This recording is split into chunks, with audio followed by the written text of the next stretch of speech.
साथियों, आज हम हनुमान जी की अद्भुत सेवा के बारे में कुछ कहने जा रहे हैं। हनुमान जी की सेवा संबंधी वार्ता को कितना भी लिखा जाए या कहा जाए वह अल्प ही होगा। जैसे मच्छर भन भन करता हुआ अपनी शक्ति के अनुसार आकाश में उड़ता है, उसी तरह मैं थोड़े शब्दों में इनकी सेवा के संबंध में कुछ कहने का प्रयास किया हूँ।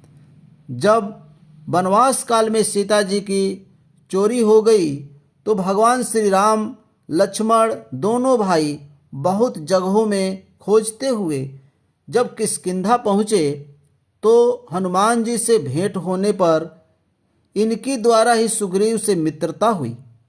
हनुमान जी की सलाह से ही सुग्रीव ने सीता जी की खोज में बहुत सारे भालू बंदरों की हर जगह भेजा।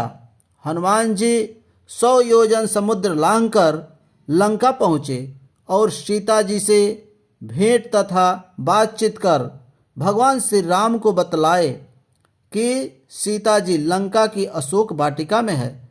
जब समुद्र पर पुल बंधवाकर भगवान श्री राम लंका पहुँचे और घमासान युद्ध प्रारंभ हुआ तो इसी दरमियान रावण के कहने पर अहिरावण ने भगवान श्री राम और लक्ष्मण को रात्रि काल में युद्ध भूमि से अपहरण कर पाताल लोक लेकर चला गया। हनुमान जी पाताल लोक पहुंचकर और अहिरावण का वध करके भगवान श्री राम और लक्ष्मण को लेकर आ गए।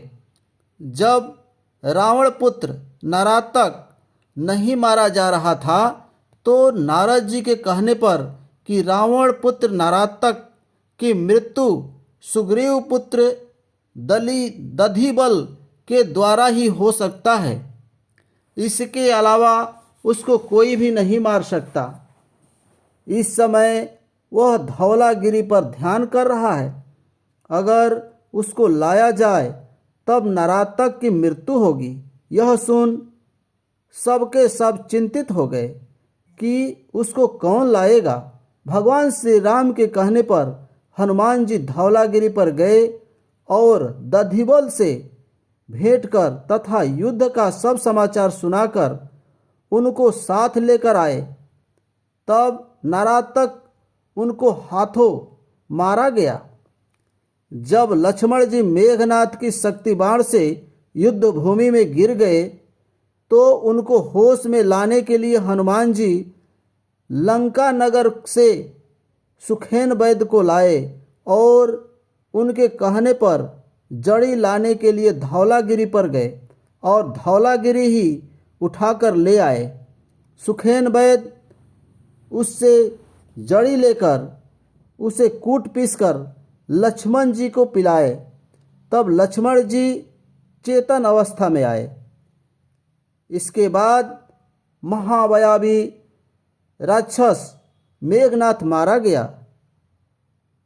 राक्षस राज रावण महामायावी और बहुत शक्तिशाली राक्षस था। जब वह किसी तरह नहीं मारा जा रहा था तब भगवान श्री राम बहुत चिंतित हो गए। इनको चिंतित देखकर विभीषण ने भगवान श्री राम से कहा, रावण की तपस्या से प्रसन्न होकर ब्रह्मा जी ने रावण को एक तीर दिया है। उस तीर को मंदोदरी ने रखा है। वह तीर कहाँ रखा गया है इसका पता रावण को भी नहीं है। उसी तीर से उसकी मृत्यु होगी। जब तक वह तीर नहीं आएगा उसकी मृत्यु नहीं होगी। यह सुन भगवान श्री राम और चिंतित हो गए। हनुमान जी ने कहा, भगवान आप चिंता न करें, आप आज्ञा दें, मैं तीर लाऊंगा। आज्ञा मिलने पर हनुमान जी अष्ट सिद्धि में से एक सिद्धि का प्रयोग कर एक वृद्ध सन्यासी बन गए और रावण की जय हो, रावण की जय हो, राम रावण की युद्ध हो रहा है, रावण विजयी हो रहा है, रावण की जय हो कहते हुए हनुमान जी रावण के अंतःपुर में पहुंच गए। वहां जाकर मंदोदरी आदि रावण की रानियों से कहने लगे, मैं रावण को आशीर्वाद देने आया हूँ। रावण इस युद्ध में विजयी हो। रावण की जय हो, रावण की जय हो कहते हुए मंदोदरी से बोले, सुनो, ब्रह्मा जी की दी हुई तीर तुम जहाँ भी रखी हो वह बात किसी से मत बताना। रावण भी पूछे तो उसको मत बतलाना, क्योंकि उसी तीर से रावण मारा जाएगा। कितना भी कोई पूछे या प्रलोभन दे, किसी को मत बतलाना। यही बात कहने के लिए मैं तुम्हारे पास आया हूँ।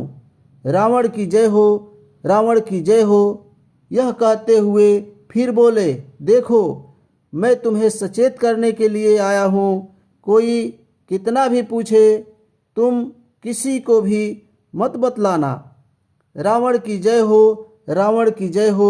मंदोदरी ने हनुमान जी से इस तरह की बात सुनकर कहा, बाबा, यह देखते हैं पत्थर की पाया, इसी के बीच में मैंने तीर रखा है, इसका पता किसी को नहीं है। यह सुनते ही हनुमान जी तुरंत अपने वेश में आकर एक ही पद का प्रहार किया तो पाया तोड़कर तीर लेकर और युद्ध भूमि में आकर भगवान श्री राम को दे दिए।